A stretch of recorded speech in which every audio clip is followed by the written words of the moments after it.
সাড়ে পাঁচটা চালু করে দেবো আমরা, সাড়ে পাঁচটা চালু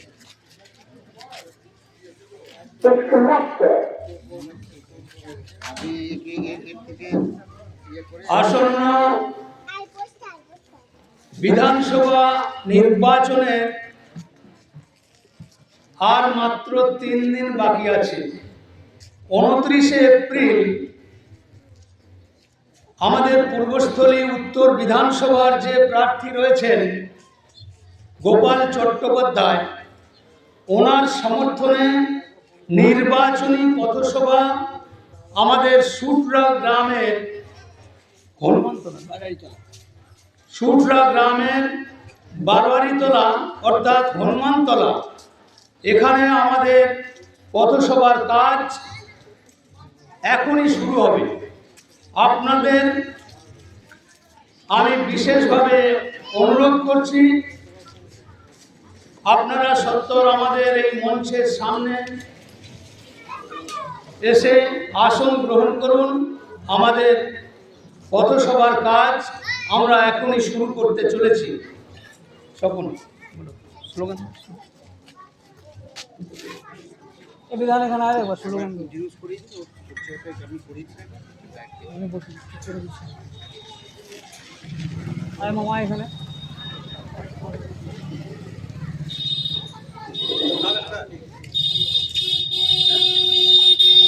ওরে এদিকে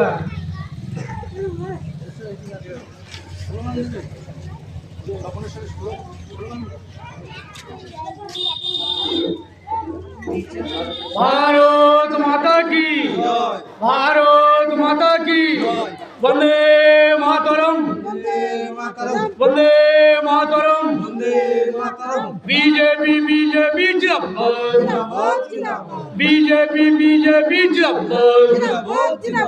আসন্ন বিধানসভা নির্বাচনে গোপাল চট্টোপাধ্যায় মহাশয়কে পদ্মফুল চিহ্নে ভোট দিন, আসন্ন বিধানসভা নির্বাচনে গোপাল চট্টোপাধ্যায় মহাশয়কে পদ্মফুল চিহ্নে ভোট দিন, ভোট ভোট ভোট দিন, ভোট ভোট ভোট দিন।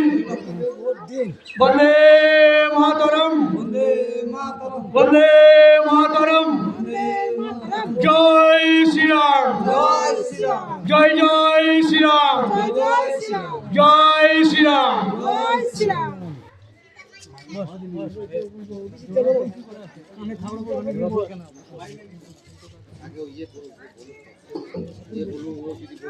ভারতীয় জনতা পার্টির পক্ষ থেকে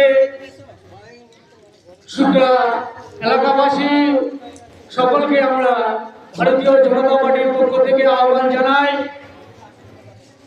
আসন্ন বিধানসভা নির্বাচনের প্রাক্কালে হনুমানতলায় এখনই ভারতীয় জনতা পার্টির পথসভা অর্থাৎ স্ট্রিট কর্নার আরম্ভ হবে। ভারতীয় জনতা পার্টির যে সমস্ত কর্মীবৃন্দ আছেন এবং যারা ভারতীয় জনতা পার্টিকে ভালোবাসেন তাদের কাছে অনুরোধ, আপনারা সকলে আমাদের বারবাড়িতলা হনুমানতলায় চলে আসুন। আর কিছুক্ষণের মধ্যে আমাদের এই পথসভা শুরু হবে।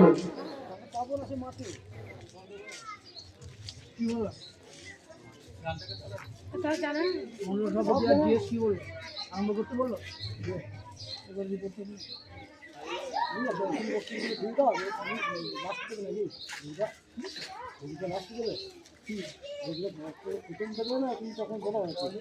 ছেড়ে দিতে বললো, ওরা আসবে না, কেউ আসবে না, দুটো জিএস আর মন্ডল সভাপতি আসবে না। মন্ডল সভাপতি কি জানি যাই না তো, ঠিক আছে।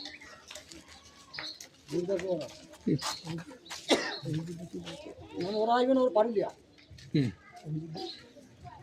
দায়িত্ব মন্ডলের পদাধিকারী সব পারি দেওয়া পারলে এখনো আমাদের আজকে এই পথসভায়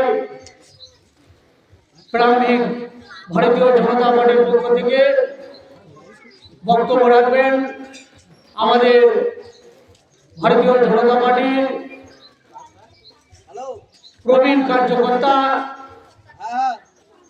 উনি বহুবার আমাদের জেলার পদাধিকারী ছিলেন, মন্ডলের জিএস ছিলেন এবং এখনো মন্ডলের পদাধিকার সামলাচ্ছেন। আমাদের মধ্যে উপস্থিত হয়েছেন মাননীয় অভিজিৎ ঘোষ মহাশয়। অভিজিৎ ঘোষ মহাশয়কে ভারতীয় জনতা পার্টির আজকের এই পথসভায় বক্তব্য রাখার জন্য আমরা আহ্বান জানাচ্ছি।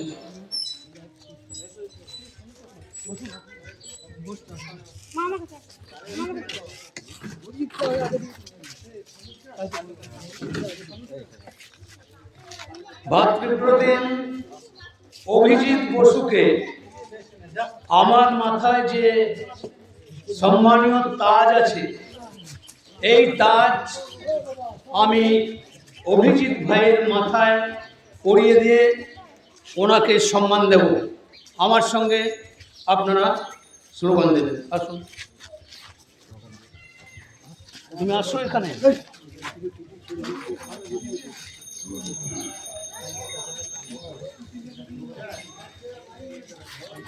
বন্দে মাতরম, বন্দে মাতরম, ভারত মাতা কি জয়, ভারত মাতা কি জয়, জয় শ্রীরাম, জয় শ্রীরাম।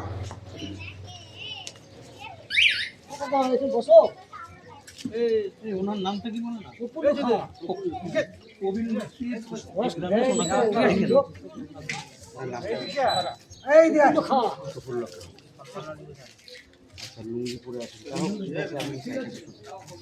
আপনি মাননীয় প্রফুল্ল খান মহাশয়কে আমাদের মঞ্চে আসন গ্রহণ করার জন্য অনুরোধ করা হচ্ছে। বসবে চেয়ারে।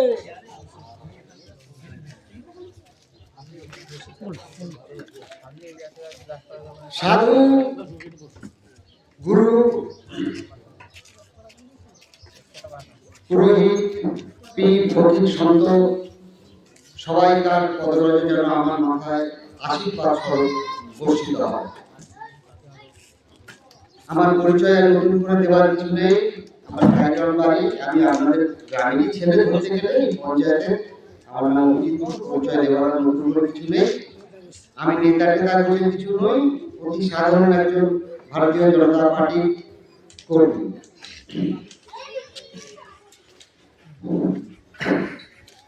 বক্তব্য রাখবো, আমি সাধারণত সাংগঠনিক বক্তব্য রাখতে রাজনৈতিক বক্তব্য আমি সাধারণত একটু কম রাখি।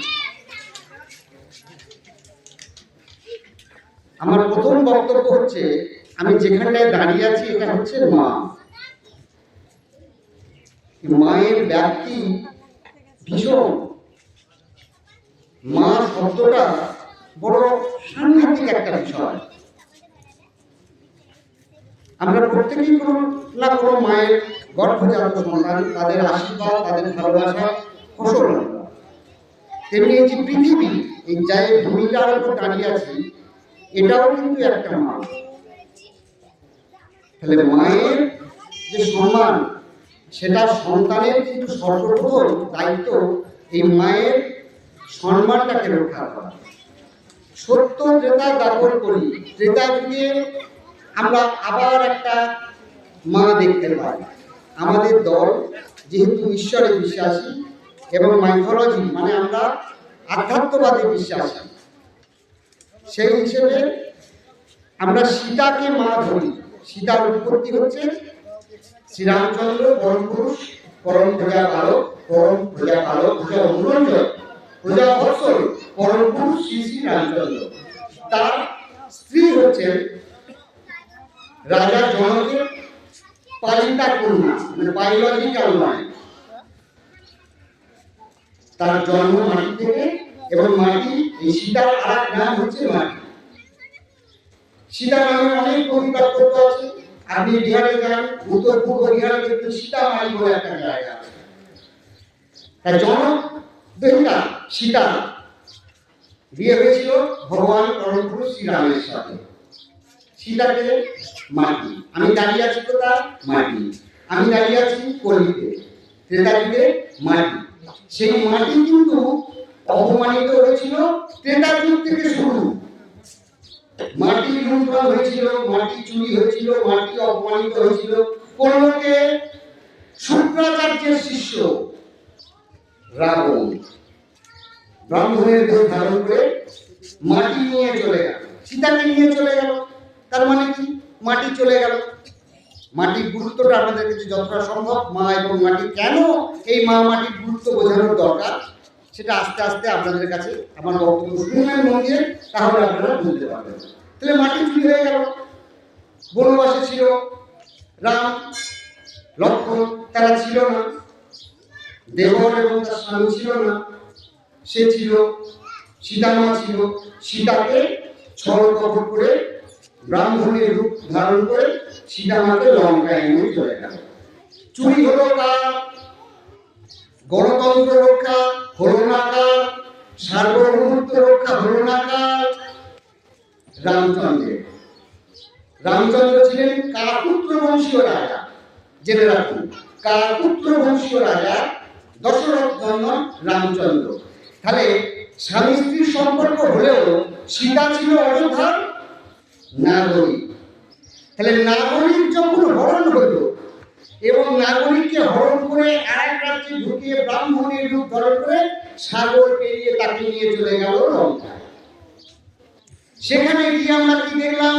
তাকে অশোক কাননে বন্দী করেছে, কোনো পুলিশ বা সিভিক ভলেন্টিয়ার নয়। আর তাকে পাহারা দিচ্ছে চেরিরা, আর তাকে পরিচর্যা করছে কে? খুব ইন্টারেস্টিং জিনিস, এটা মনে শুনবেন। তাকে পরিচর্যা করছে সরমা। সরমাকে রাবণের ভাই বিভীষণের পত্নী হচ্ছে সরমা। সরমা এবং তার স্বামী দুজনেই কিন্তু সীতাকে ভগবান রূপে দেখে, এবং অশোক কাননে তার ওই দুঃখের দিনগুলোতে তার একমাত্র সহচরী সীতা সরমা। আর এই সরমারই কলিকালে আধুনিক রূপ হচ্ছে কুকুর। সরমা থেকে, সরমা শব্দ থেকে সারমেয় শব্দটা এসেছে। বোঝা গেল? সারমেয় আমরা কাকে বলি? কুকুরকে বলি। কুকুর, কুকুর, ডগ। তাহলে সারমা হয়ে গেল, সারমা থেকে সরমেয়, সরমেয় থেকে বর্তমানকালে কুকুর চলে গেল। আবার কুকুরের দেখুন কত রকমের ভিন্ন রকমের ব্যবস্থা আছে। সত্য নেতা দাপর। কুকুর ধর্মরাজের সঙ্গে কোথায় গেল? স্বর্গে। আবার কলিতে আমরা কুকুরকে দেখলাম, লাইকা নামে একটা ডগ, সে কোথায় গেল? চাঁদে চলে গেল। তাহলে কুকুরের এই যে প্রবৃত্তি, কোন প্রবৃত্তি? যেটা মানুষের মধ্যে নেই। মানুষের থেকে কুকুর অনেক এগিয়ে আছে। কোন প্রবৃত্তি কুকুরের ভালো? কুকুরের সেই প্রবৃত্তি ভালো, সেটা হচ্ছে প্রভু ভক্তি। কুকুর এটো কাটা খায়, খেতে দিলেও বেঁচে থাকে যতদিন তার আয়ু আছে। কুকুরকে খেতে দিলেন, কুকুরকে খেতে না দিলেন, কুকুর কিন্তু যে বাড়িতে যে প্রভুকে মানে সেই প্রভুর কাছে কিন্তু ল্যাজনারে পা চেপে চেপে থাকে।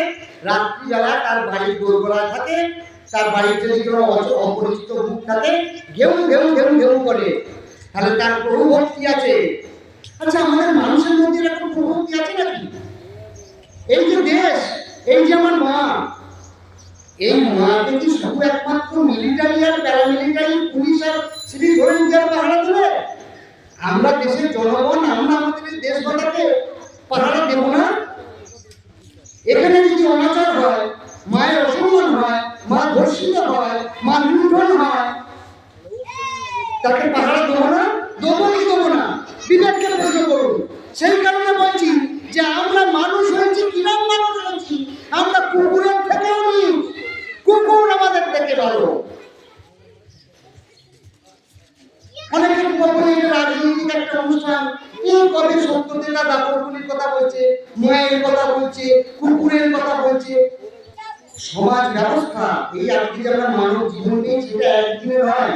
আপনাদেরকে প্রথমেই বলেছি আমরা মাইক্রোবায়োলজি বিশ্বাস করি, আমরা আধ্যাত্মবাদ বিশ্বাস করি, আমাদের পুরাণ আত্মা। সর্বশেষ আমরা তুলসী গাছের পরে আমাদের শাস্ত্র অনুসারে আমরা মানব জীবন পেয়েছি। মানব জীবন আমরা প্রথম থেকেই পাইনি। এই মানব জীবনটা পেতে গিয়ে আমাদের অনেক পূর্ণ ফল অর্জন করতে হয়েছে। সর্বশেষ যে রূপান্তর আমরা, এইটা আমরা মানব জীবন পেয়েছি, অনেক পুণ্যের ফলে পেয়েছি।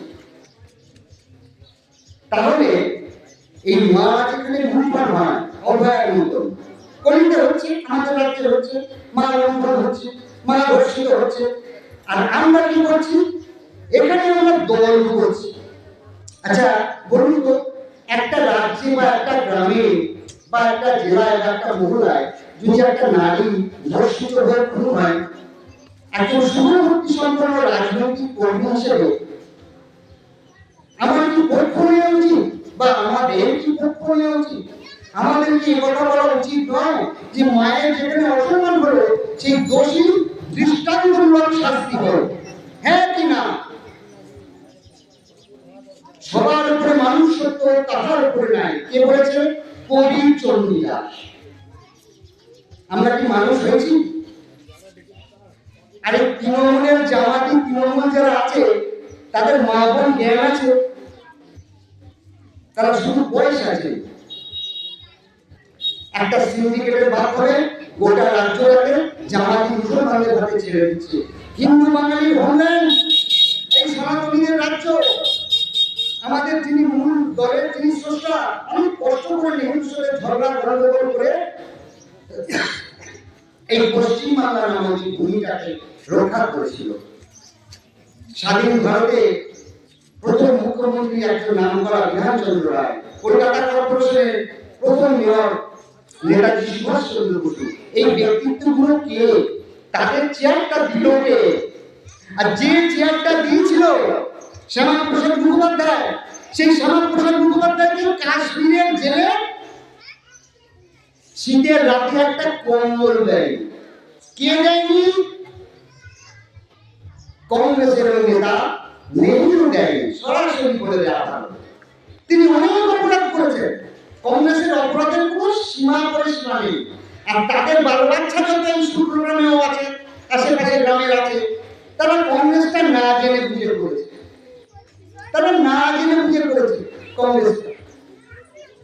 অ্যালেন অফ ইন্ডিয়ান হিউম একজন ইংরেজ রাজ কর্মচারী ছিলেন।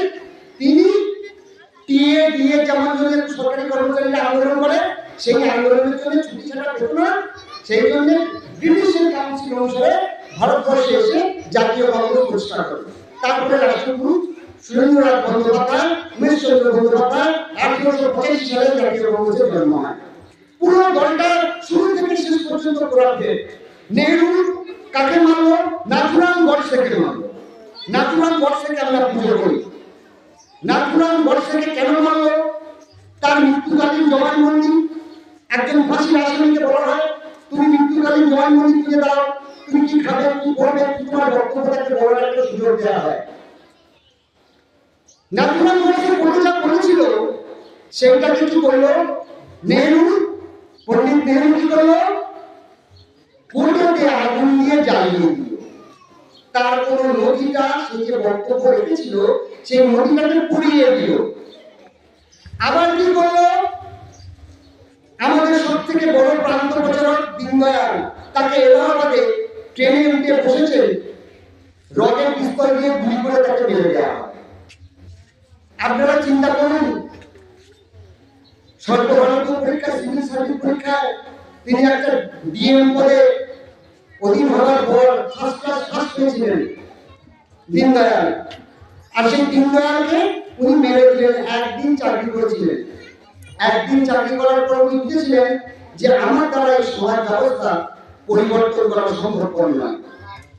তিনি বুঝেছিলেন, শ্যামাপ্রসাদ মুখোপাধ্যায় বলেছিলেন যে আমি যদি 10টা পণ্ডিত দীনদয়াল পেতাম তাহলে আমি এই দেশটাকে জয় করে ফেলতাম।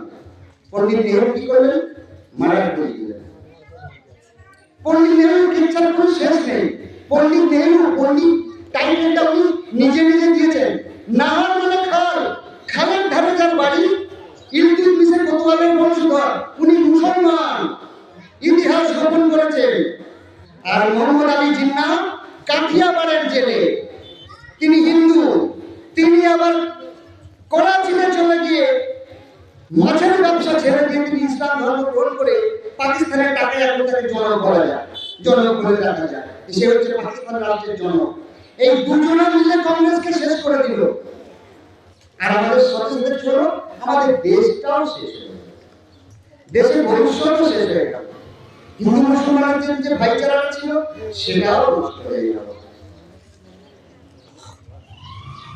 সমস্ত রকমের যে বডি ক্ষমতা স্বতন্ত্রীকরণ আইন, আমাদের দেশের যে সংবিধানের দ্বারা আমাদের দেশ চলে, শাসন, আইন এবং বিচার, তিনটে বডিকে আক্রমণ করছে। কোনো আইন মানছে না।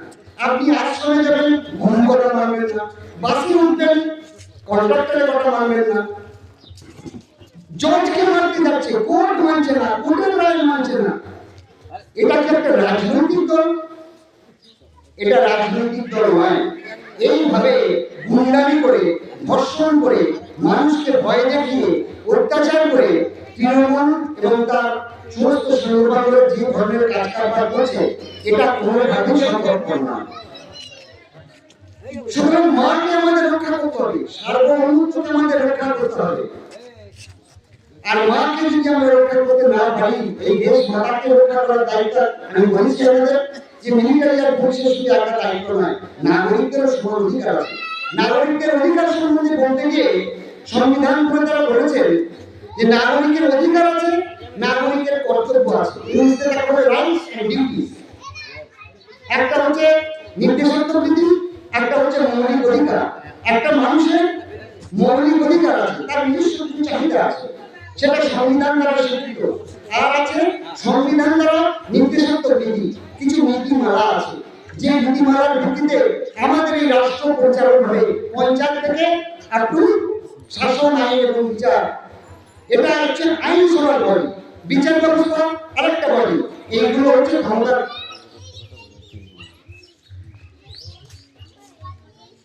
এই যে বডিগুলো আছে, এই বডিগুলো হচ্ছে একই অপরের পরিপূরক।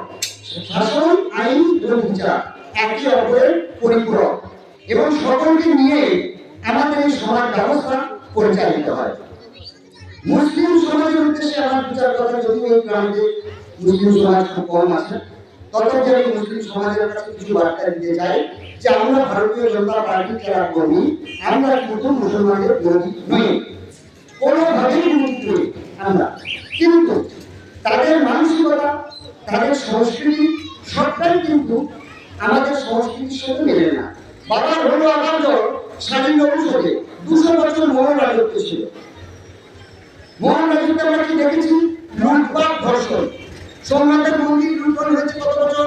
19 বার বছর হয়েছে, সরি 19 বার সোমনাথের মন্দির লুণ্ঠন হয়েছে।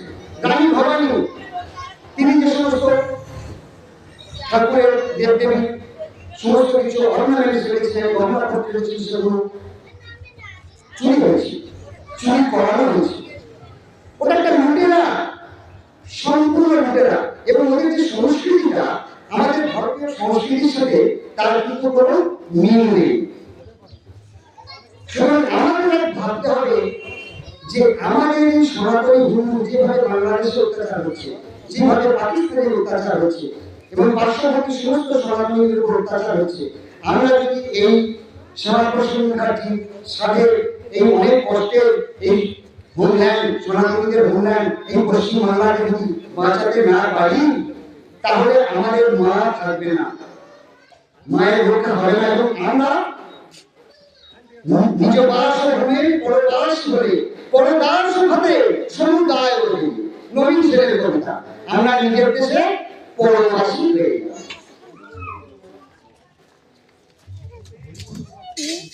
আর মুসলিম ভাই যদি এখানে কেউ থাকেন তাদের উদ্দেশ্যে আরো কি কথা বলবো, আমরা আমাদের সাথে আসুন, আমাদের দেশের সংবিধানকে শ্রদ্ধা করুন, বলপূর্বক রাজনীতি কোনো প্রয়োজনীয়তা নেই। হিন্দু মুসলমান সবাই মিলে ভাইচারা করে থাকুন। আর আমাদের সুযোগ্য প্রধানমন্ত্রী নরেন্দ্র দামোদর দাস মোদী আছেন, তিনি আমাদের সারা পৃথিবী এবং দেশ ধর্মের একজন নেতা। যখন গাজায় যুদ্ধ হচ্ছে তখন কিন্তু তিনি কোনো পক্ষ নিচ্ছেন না, তিনি কিন্তু জাহাজে করে ওষুধ পাঠাচ্ছেন। ইরানের সাথে ইরাকের যুদ্ধ, পারস্যের সঙ্গে সুন্নি মুসলমানদের যুদ্ধ, ভারত কিন্তু কোনো যুদ্ধে অংশগ্রহণ করেনি। ভারতবর্ষ কিন্তু সৌভাতৃত্ব রক্ষা করেছে এবং নরেন্দ্র মোদী একটা নিউট্রাল পজিশন রেখে তিনি কিন্তু গোটা বিশ্বে আজকে বরণ হয়েছেন। যাই হোক, বেশি কথা বলবো না, বলতে গেলে অনেক কথাই বলা হবে। রাজনৈতিক সুযোগ থেকে অনেক আছে, রাজনৈতিক বক্তব্য রাখবে। চট্টগ্রামের সকলে আমি শুভকামনা করছি, সবাই মিলে মিলেমিশে থাকুন এবং আমাদের 29 তারিখে আমাদের যশস্বী প্রধানমন্ত্রীর নেতৃত্বে ভারতীয় জনতা পার্টির কর্মী হিসেবে আমাদের এখানে মাস্টারমশাই গোপালদা আছেন, গোপালদা জানিয়েছেন গোপাল চট্টোপাধ্যায় মহাশয় একজন ভালো প্রার্থী। আপনাদের কাছে বড় জোরে এই গ্রামেরই একটা ছেলে হিসেবে আপনাদের কাছে আবেদন করছি, কর্তব্য ছিল ভোট দিন, গোপাল চট্টোপাধ্যায়কে ভোট দিন, সকাল সকাল ভোটে যান। আর সর্বোপরি একটা কথা রাখবেন, সবার উপর মানুষ সত্য কথা করে না, মানুষকে জেতান। এটা রাজনৈতিক লড়াই নয়, বিজেপির সাথে কংগ্রেসের লড়াই, তৃণমূলের সাথে টিএমসি লড়াই। অ্যাকচুয়ালি ব্যাপারটা তা নয়, এই নির্বাচনটা কিন্তু মানুষের সাথে তৃণমূল কংগ্রেসের লড়াই। কারণ তৃণমূল কংগ্রেস রাজনৈতিক নয়, তৃণমূল কংগ্রেস হচ্ছে একবারে পুরোপুরি লুটেরা, বর্গি, টাকা ছাড়া ওদের কিছু জানা নেই। খুন, ধর্ষণ, চুরি সব কিছুতে এই দল হচ্ছে সিদ্ধহস্ত এবং দেশের কোনো আইন ওরা মানে না, ওরা এদের কোনো আইন মানবে না। এবং ওদের যে মেন লিডার তারা হচ্ছে, সুতরাং এই অশুভ একটা শক্তির হাত থেকে আমাদের পশ্চিমবঙ্গকে বাঁচাতে, আমাদের মাতৃভূমিকে বাঁচাতে, আমাদের সকল সমস্ত সনাতনীদের ঐক্যবদ্ধ হয়ে এক হয়ে 29 তারিখে আমি আপনাদের কাছে এই এলাকার একজন মানুষ হয়ে আমি আমাদেরকে বড় করে অনুরোধ করছি, কর্তব্য ছিনে ভোট দিন, গোপাল চট্টোপাধ্যায় মহাশয়কে ভোট দিন এবং দলকে জয়যুক্ত করুন। তারপরে আমাদের যশস্বী প্রধানমন্ত্রী আছেন, তিনি পরবর্তীকালে আমাদের রাজ্যকে কিভাবে সুন্দর করে গঠন করবেন সে সংক্রান্ত রূপরেখা অলরেডি তৈরি হয়ে গেছে এবং পরবর্তী বক্তাও তাদের কাছে যে সমস্ত নলেজ আছে আপনাদেরকে দেবে। আমি এই ক্ষুদ্র বক্তব্য বলে বক্তব্য শেষ করলাম। ভারত মাতা কি জয়, বন্দে মাতরম।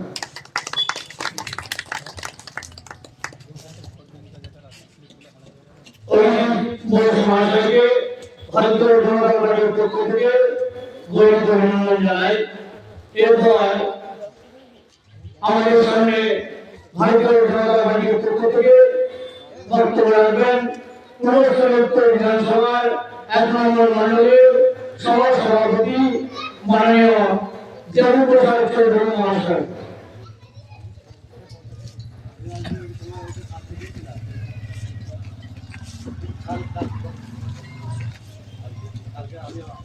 সময় খুবই কম, কারণ আমাদের বিভিন্ন জায়গায় এই পথসভার কাজ চলছে। কাজেই আমি চেয়ে নিলাম, আমার শেষে বলারই কথা ছিল, আমি চেয়ে নিলাম, কারণ আমি আরেক জায়গায় কথা দিয়ে দিয়েছি, তাদেরও বক্তার জন্য প্রচন্ড অস্বস্তিতে পড়বে।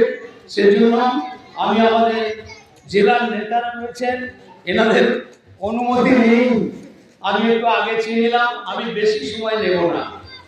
কর্জন পূরিত লোচন ভালে নবযুগ শোভিত মুক্তার হাতে, বিনা পুস্তক রঞ্চিত হস্তে ভগবতী ভারতী দেবী নমস্তুতে। মা সরস্বতীর প্রণাম মন্ত্র উচ্চারণের মাধ্যমে আমি আপনাদের সামনে কিছু বক্তব্য রাখতে এসে এটা ব্যাখ্যা করতে চাই কেন মা সরস্বতীর প্রণাম মন্ত্র ব্যবহার করলাম। এই যে আমরা মঞ্চে মাইক্রোফোনের সামনে অনর্গল বক্তব্য রাখার ক্ষমতা ধরি, বক্তব্য রাখতে পারি, এটা হচ্ছে দেবী সরস্বতীর দান।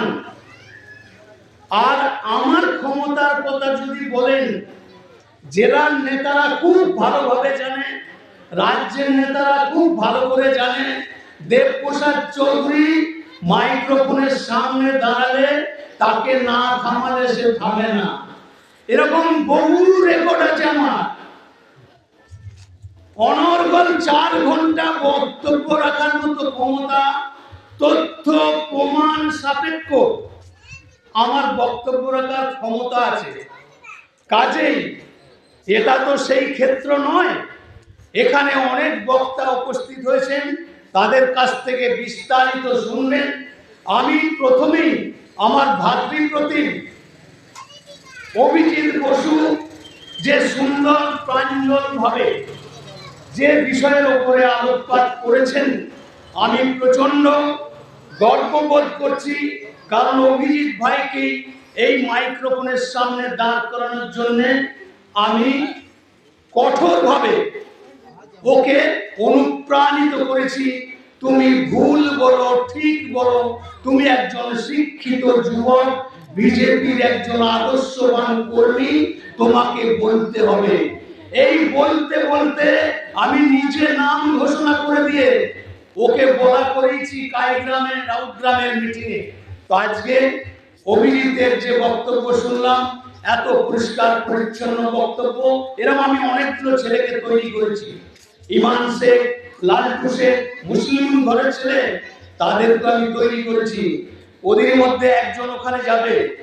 তো অভিজিৎ যে জিনিসটা বলেছে আমি তার পুনরাবৃত্তি করব না।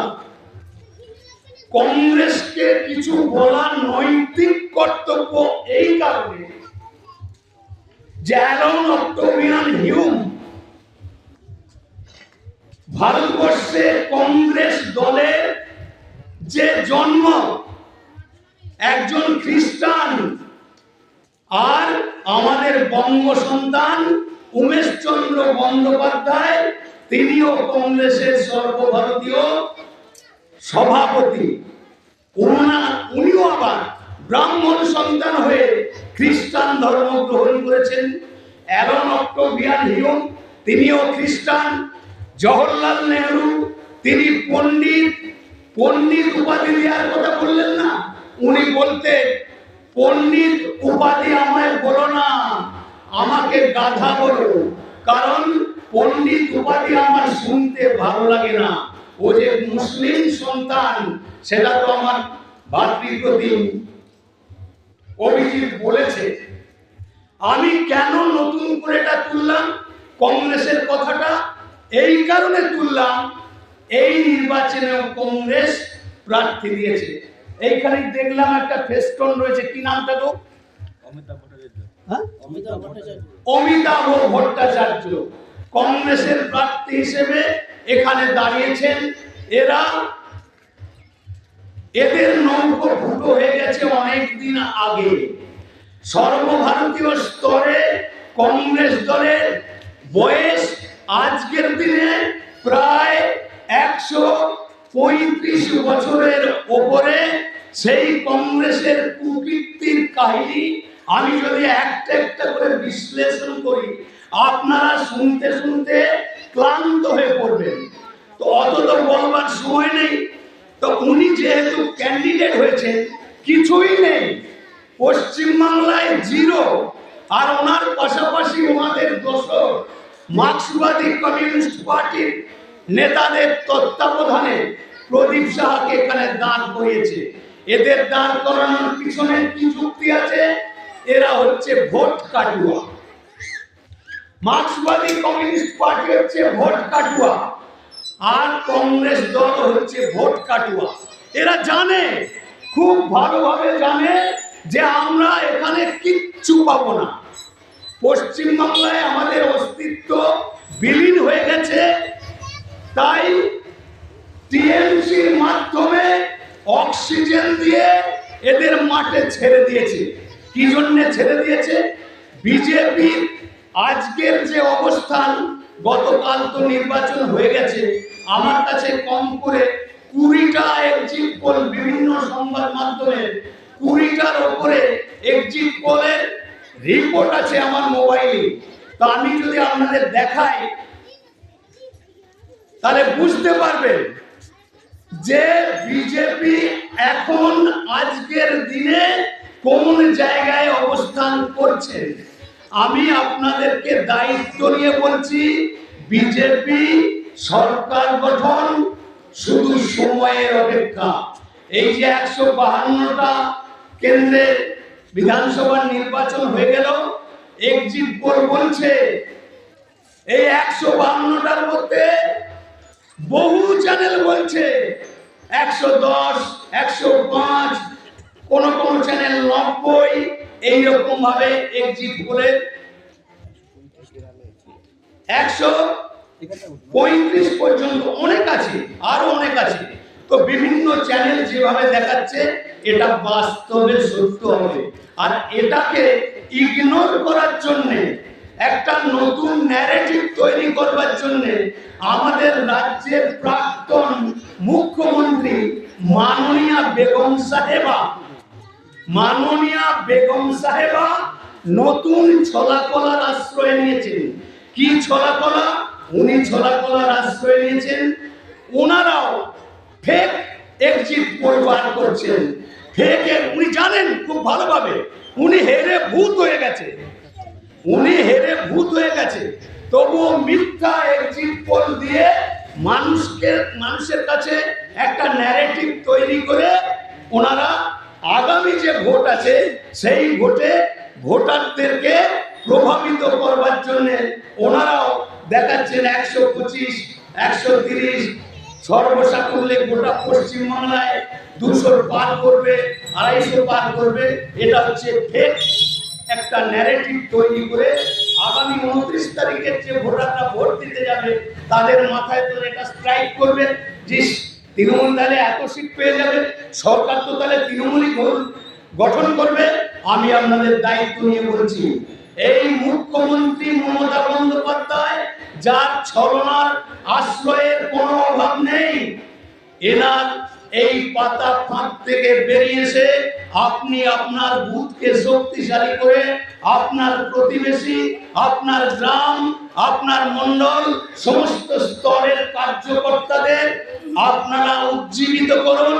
আগামী 29 তারিখে যে ভোটের দিন আছে, সকাল সকাল ভোট কেন্দ্রে যাবেন, আর 2 নম্বরে বোতাম টিপে আমাদের পূর্বস্থলী উত্তর বিধানসভার যোগ্য প্রার্থী গোপাল চট্টোপাধ্যায়, একজন উচ্চ শিক্ষিত শিক্ষক, তাকে পদ্মফুল চিহ্নে ভোট দিয়ে বিপুলভাবে জয়যুক্ত করে মোদিজির হাতকে শক্ত করবেন। আর সেই সঙ্গে আমার নিজস্ব পরিকল্পনা, এই সূত্র গ্রামের আমি আজ থেকে 16 বছর 2016 সালে এই যে সূত্রঘাট ব্রিজ, এই ব্রিজটা করবার জন্য আমি 2016 সাল থেকে এর পিছনে লেগে আছি।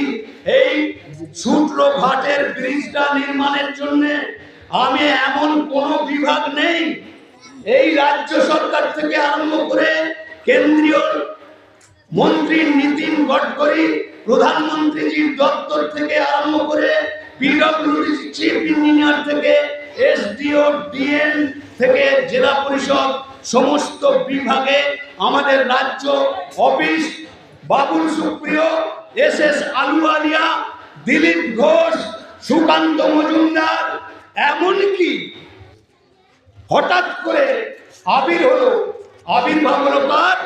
সুনীল মণ্ডল, তৃণমূলের এমপি। তার সঙ্গে সাক্ষাৎ করার সময় হয়েছিল, কদিনের জন্য আমাদের ঘরে এসেছিল, এসে একটু দাদাগিরি করার চেষ্টা করছিল। কারণ উনি তো আমাদের এখানকার এমপি, ওনার সহযোগিতা দরকার। তাই ওনাকে পর্যন্ত আমি এই কাগজপত্র চিঠি আমি নিজের হাতে দিয়েছি। এই গ্রামের একজন প্রবীণ ব্যক্তি দীনবন্ধু হাটি, উনি আমায় সহযোগিতা করেছিলেন। এই যে এখানে আমাদের জেলার নেতা বিধান ঘোষ বসে রয়েছে, এনাকেও সেই সমস্ত কাগজপত্র দিয়েছি। আমি মনে প্রাণে চাই এই সূত্রঘাট ব্রিজটা নির্মাণ হোক। আর এই যে প্রধানমন্ত্রী সিমলনে আসলেন, আমি আবার সেই এক গোছা চিঠি নিয়ে আমি প্রধানমন্ত্রীর হাতে ডাইরেক্ট, আমি তো স্টেজে উঠতে পারিনি, ওখানে সিকিউরিটি জোনে ঢুকতে পারিনি, তাই রাজ্যের মনোজ পান্ডের হাত দিয়ে প্রধানমন্ত্রীর কাছে ওই চিঠিটা দিয়েছি। আমি এটা এই জন্য বললাম, এটা আমাদের সংকল্প। আমি এখানকার মানুষকে কথা দিয়ে গেছি যে সূর্যঘাটের ব্রিজ যে কোনো মূল্যে হলে আমরা এটা নির্মাণ করার জন্য আমরা ব্যবস্থা করব। এটা আমরা, আর আমাদের যে নির্বাচনী ইশতেহার, গোপাল চট্টোপাধ্যায়ের যে নির্বাচনী ইশতেহার, তাতে উল্লেখ আছে সূর্যঘাটের ব্রিজ নির্মাণ, এটা আমাদের সংকল্প। এই যে রাস্তা কুসুমগ্রাম থেকে এই যে সূর্যঘাটের রাস্তা, এই সূর্যঘাটের রাস্তা নির্মাণের জন্য এত ভগ্নদশা ছিল, এর সঙ্গে সঙ্গে কুসুমগ্রাম থেকে চুয়াডাঙ্গার যে রাস্তা, সেই রাস্তা সংস্কারের জন্য আমি নিজে জীবন পাত করেছি।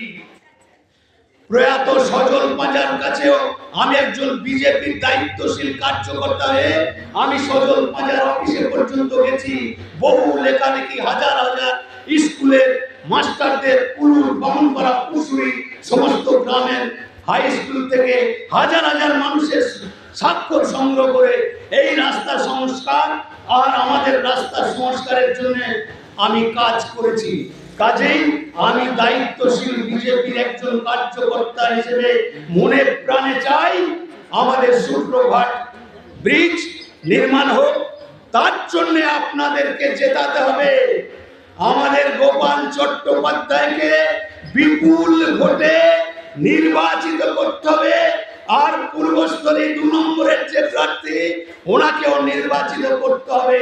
তবেই তাদের সহযোগিতা দরকার। তাই এই আবেদন অনুরোধ রেখে আমি আমার বক্তব্য শেষ করছি। আমার একটা ভুল হয়ে গেছে প্রথমেই, যে এখানে এই গ্রামের অনেক বরিষ্ঠ নেতৃত্ব এবং বরিষ্ঠ কার্যকর্তা এবং প্রবীণ ব্যক্তি এখানে রয়েছেন, আমাদের মঞ্চে উপবিষ্ট আছেন। তাদের আমি বিনম্র শ্রদ্ধা নিবেদন করি।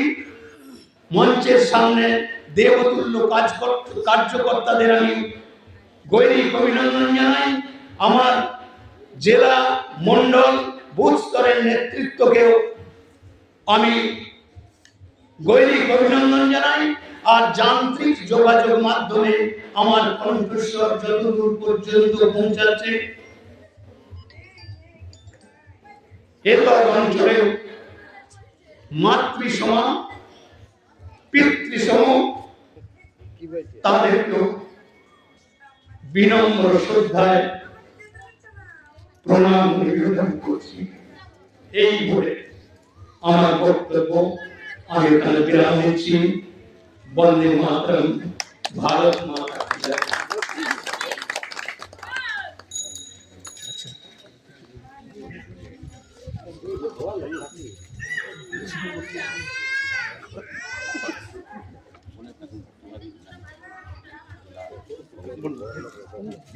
আচ্ছা, আমি এবার এগুলো খুলে নিই ওর যন্ত্রপাতি, ঠিক আছে?